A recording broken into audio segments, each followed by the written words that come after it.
effectivement. Good afternoon. Thank you very much for being here. I can't really see people who are in that corner of the room because it's really bright. But thank you very much for being here on this panel, on impact investment. Is it a real trend or is it a real approach that will change the world? We have a panel of investors with us today. Different points of views, different approaches. And we are going to tackle what we do and how we invest in impact companies. So we have our last panelist with us. That's perfect. So first, what I'm going to do is introduce the different members of the panel and introduce myself as well. And then we will be able to start. But before I start, we are very curious and we'd like to know who is with us in the room. Please, for those of you who work for a medium or large company, please raise your hand. Thank you. Do we have investors in the room? Please raise your hand. If so, some. Okay. We have people who have raised their hands twice. That's great. Do we have people who work in public institutions, the government maybe? No? Okay. Do you work for non-profits, social organizations? Oh, you have a lot of different roles, obviously. Gentlemen, great, that's great. Do we have other people? Do we have students in the room? Well, brilliant. Thank you. Thank you. We have a better overview of who's with us in the room. That's great. On my left-hand side, I have Julien Ancel from Mille et Fontaine, General Director of 1001 Fountains, so Mille et Fontaine. Thank you. To my right, Sylvain Taboni, Director of Impact Investing at BNP Paribas. I also have Pierre Schwitgal, Head of Investment and co-founder of LITA. And over there, to my right, Cyril Gouffiès, Head of Social Impact Unit at the European Investment Fund, EIF. And I am Christina Dora. I'm Chief Market Development of Global Steering Group for Investment, so GSG. Our goal is to make sure that there are more and more capital invested in impact and social impact projects across the world. We have a country-per-country approach. We help ecosystem stakeholders in different countries to gather around different platforms, multi-stakeholder platforms, to create action plans and national plans to make sure that there are more capitals invested in impact, social impact projects. We work with 35 countries in the world.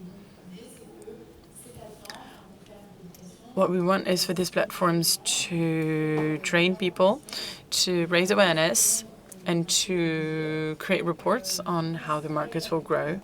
They also work with public institutions. This is why I was asking if we had stakeholders from this sector, and we want to create impact funds when they don't exist. So this is our approach, like I said, country per country. It's called, in France, Comité Consultatif pour l'Impact, hosted by FAIR. And it brings together different stakeholders in the impact investing sphere in France. And I'd like to talk more specifically about what we call impact investing, so we have a definition and a clear framework of what we're going to be talking about. So when we talk about the capital chain, we have on the left-hand side traditional capitals, for which the only thing that matters is profit. So they have an approach that will simply look at risk and profit and invest based on that. Then we have what we call responsible investments, so namely divestment strategies or investment exclusion strategies. that are basically considered as merely risk management. And then sustainable investment. Of course, I am proposing a definition that hasn't been approved, validated by the market, but sustainable investments are people who invest with ESG criteria in mind, and that will probably monitor different indexes and ESG credit ratings and invest based on that. The idea is, how can we maximize the benefits in the scope of the company itself based on environmental, social, and governance criteria. So, for instance, how do we better use water resources? How can we reduce our carbon footprint? How can we make sure that we care for our employees and that we invest in their well-being? So usually it's within the scope of the company itself, hardly ever outside. And what matters to us is, how can we produce and create solutions for the problems that have been created by others? And how can we create social and environmental value thanks to impact investment? Intentionally, we want to create impact and social and environmental impact, positive impacts, thanks to investments that will be directed towards companies, mainly social companies, but not only, with different investment strategies. So, to talk about the scale in sustainable investments, we have about 1/4 of assets that are managed. Apologies, I tend to speak globish, English and French, so I'm used to speaking English in my professional life. So, assets under management. 1/4 of global assets are sustainable investments, and 1 trillion, so a minor portion, are considered as invested in impact. So let's focus on what it means today with the different points of views. So to start off, I'm going to ask each and every one of you to give us the elevator speech. Tell us who you are, what you do, what does your organization do, so we have a better understanding of the panel that we have and the people that we have around us before we look into maybe more thorny questions.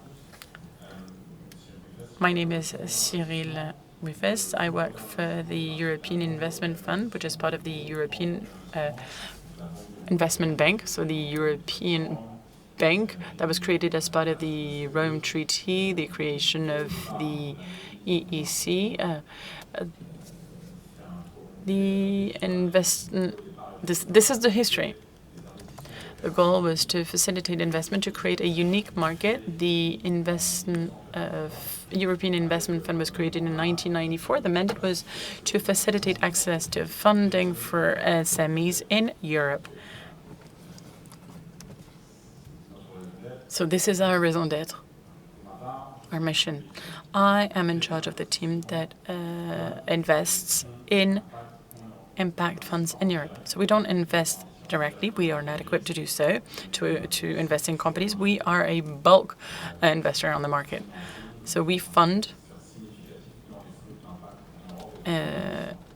impact funds in Europe. So Christina mentioned her definition of impact. So this is what we do. This is what I do more specifically. Thank you. Cyril. Pierre? My name is Pierre. I'm one of the associates for Lita.co, the director of investments at Lita.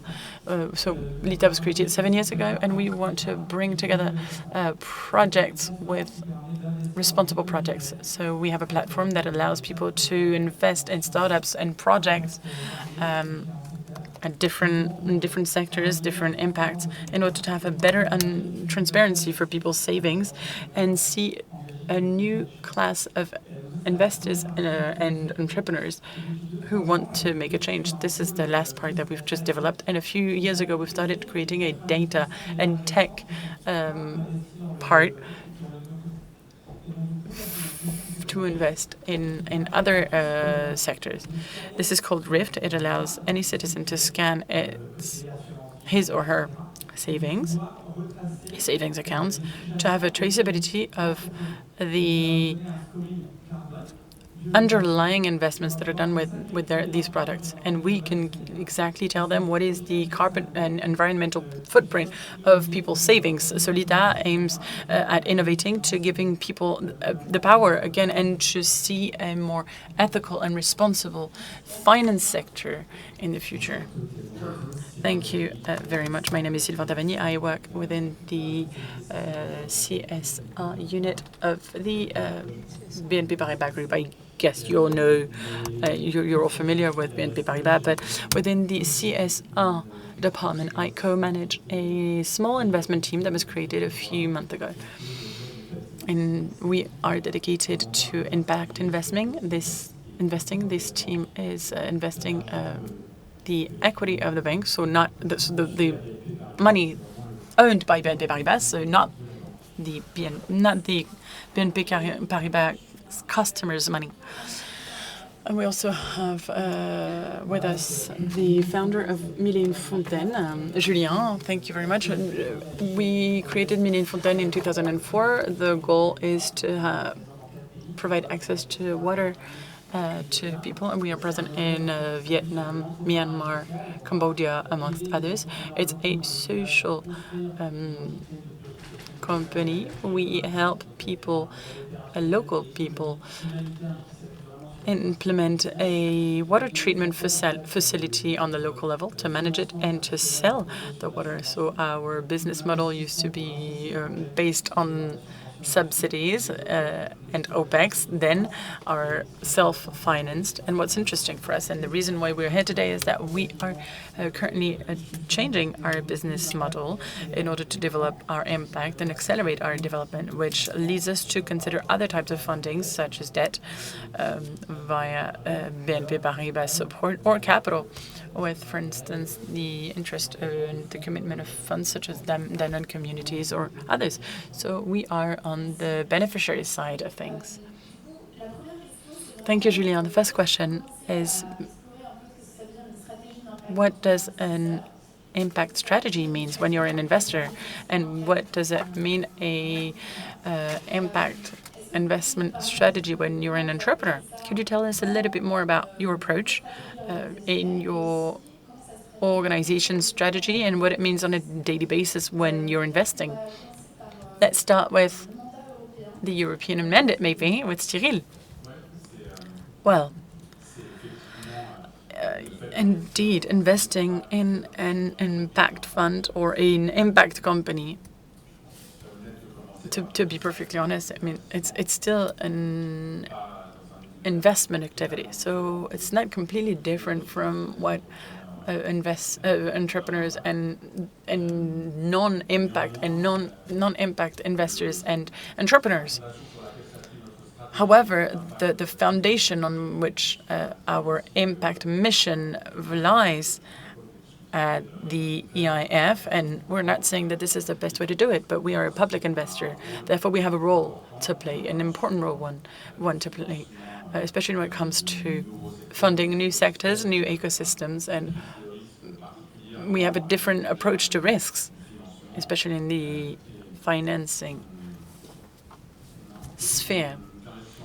And since we've started actively investing in impact, the impact sector in Europe since 2012, 2013, the foundation on which we've been creating our strategies, that we believe that there should be a correlation between impact performance and financial performance. So we are not looking for maximization of performance, financial performance, because we are a public investor. We invest in private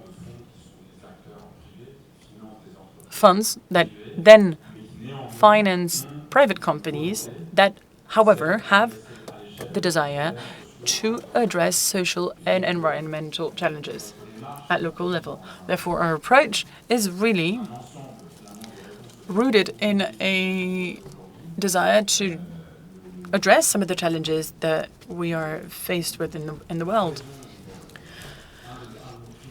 And one of the quality criteria that we have in our on the investments that we do is our capacity to support entrepreneurs that have an impact mission. So basically, it's as if you had, on the one hand side, subsidies all the way to the financial performance maximization, and I would say that impact investing is really in the middle, really is an in-between. It's not a binary approach where investment is only about making profit, but impact investing, or at least the way that we perceive it, is to scale up innovation, accelerate innovation through our innovation into investment impact funds in order to improve access to education, access to healthcare, to take on the demography challenges that are problematic in Europe, to name a few. Thank you, Cyril. Do you have a recent example?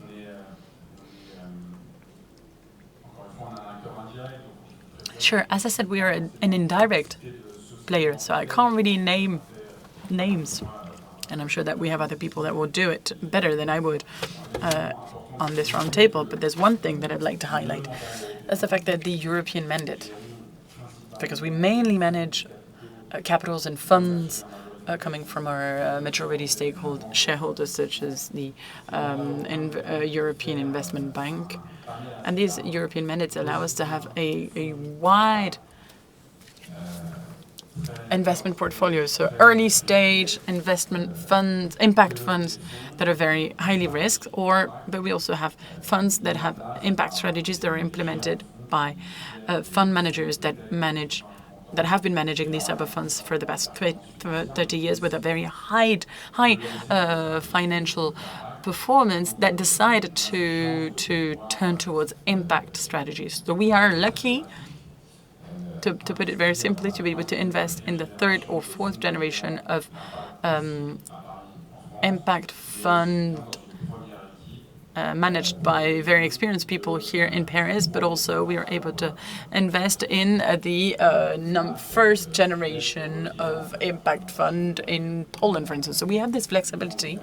But just to give you an overview of the main discrepancies that we see in the European market. Thank you. Giving the floor to Sylvain, what does it mean to invest on your own equity? It's a new strategy. What are you going to do with it at BNP? Well, yes, it's an initiative that is actually quite recent because it is the fruit of a discussion, of a reflection that started a few years ago. It all started as an experimentation. And we decided to invest more into it and to create a team dedicated to it. The goal was because we understand the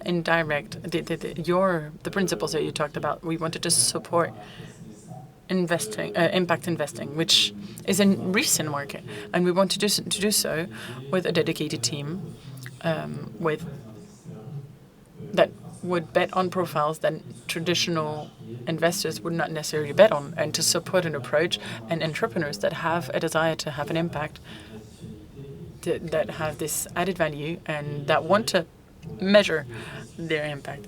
And when it comes to the specificity of our own funds and on investing our own funds, is the fact that we don't have any investors that are limited to their profitability objectives, and this allows the bank to support projects that are highly innovative and that really meet our criteria, impact criteria.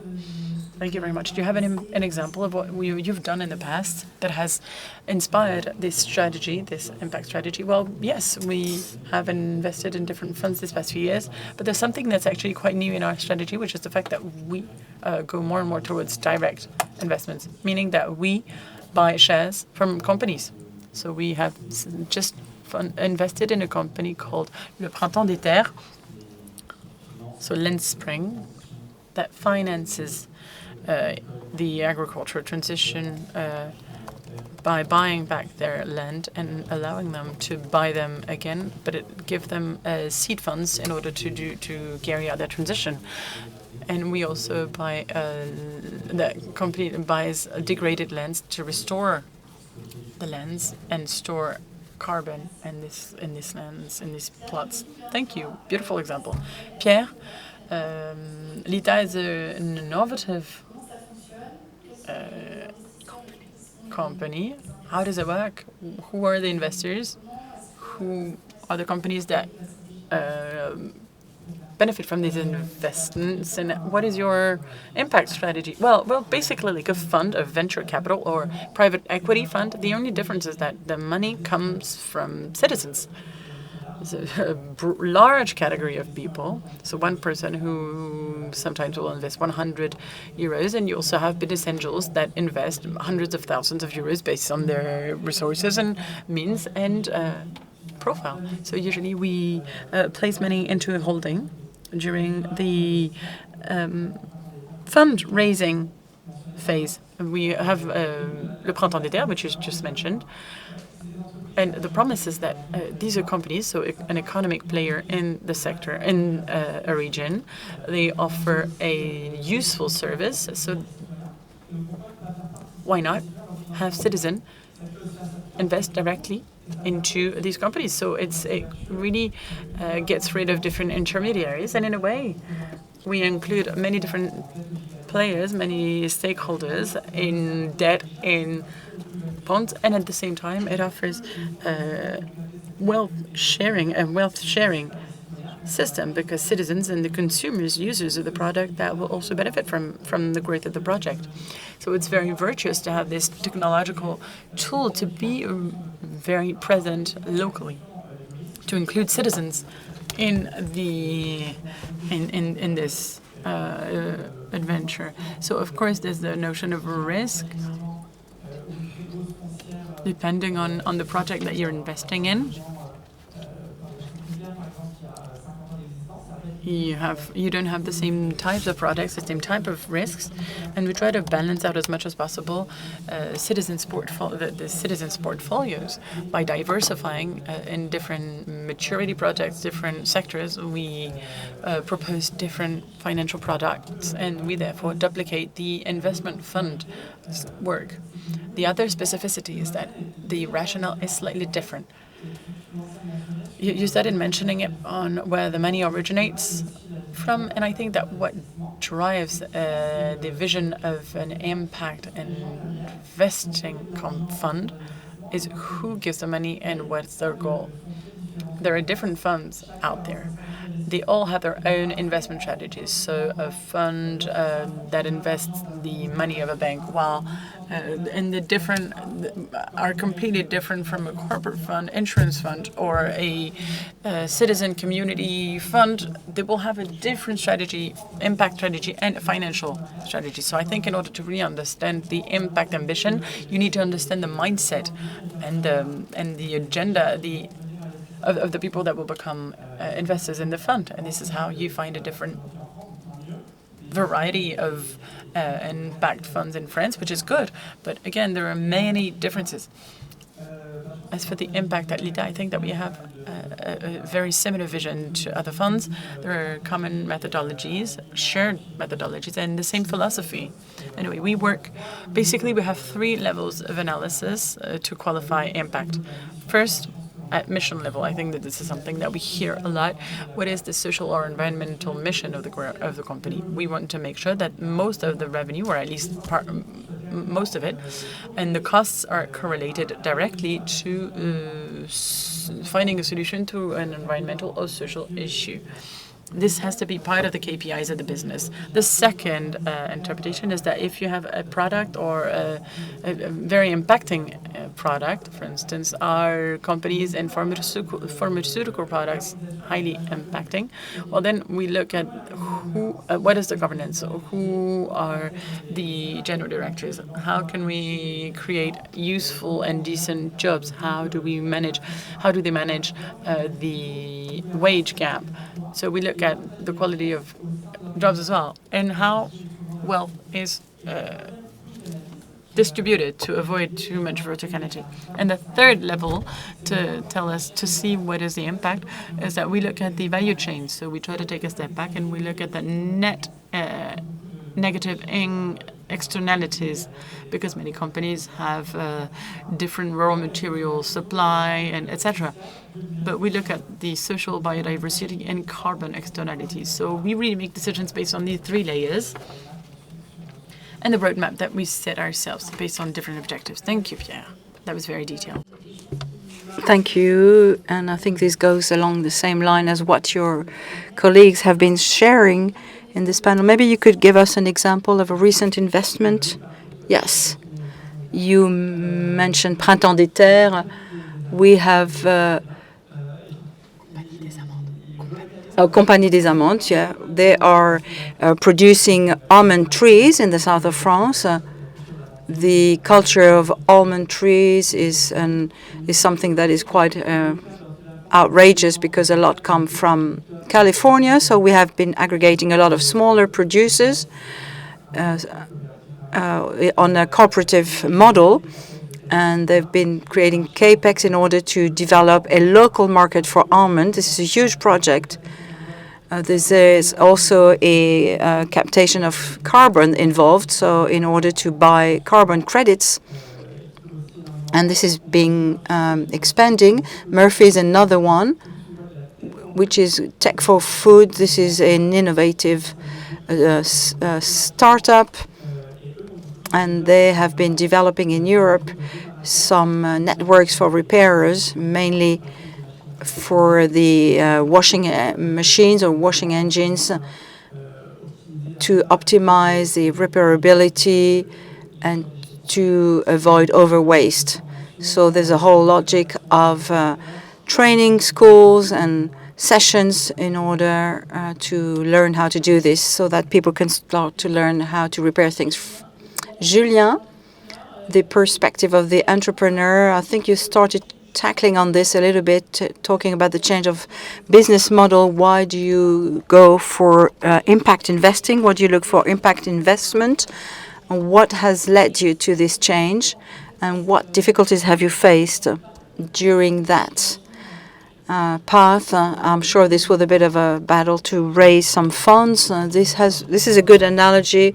When I went to see the French Development Agency, and I told them that we wanted to change our business model, they told us it was great, but know that you are going to enter into the valley of death.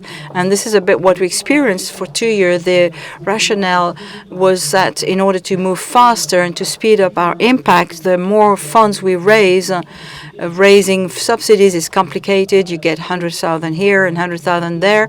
But if you want to get more funds to go faster, this was the rationale behind this change of model. But this was very difficult in the first few years to find what would be our positioning on the market. This is a market that is under structure. The information is not always accessible. We were fortunate to have many people who were really nice, among a few who are here, who understood our business model, and they told us that according to our yields or our return, they told us to go and see such and such a size. So between looking for 5 to 10% and other types of return is not the same story. So it took us some time to find what our model would be. It was something new, and it took us about 2 years. So what was a real trigger was that it was and in the end it was a lot easier for us to raise funds, whereas it was, whether in Cambodia or in other countries, very clearly we identified our raison d'être and our identity. We decided to say that Mille Une Fontaine was social first. As a philosophy, we are an NGO, we're not a company, we're an NGO. We're here to create impact for vulnerable populations. We want to bring long-term clean water. So these are poor populations. If we look at the various parameters, we know, and we take full responsibility for this, that in our various projects, the balance between the social and economic aspects will bring some returns that is possible, so that it will be interesting for such and such players. So once we started expressing and explaining this, it took some time, obviously.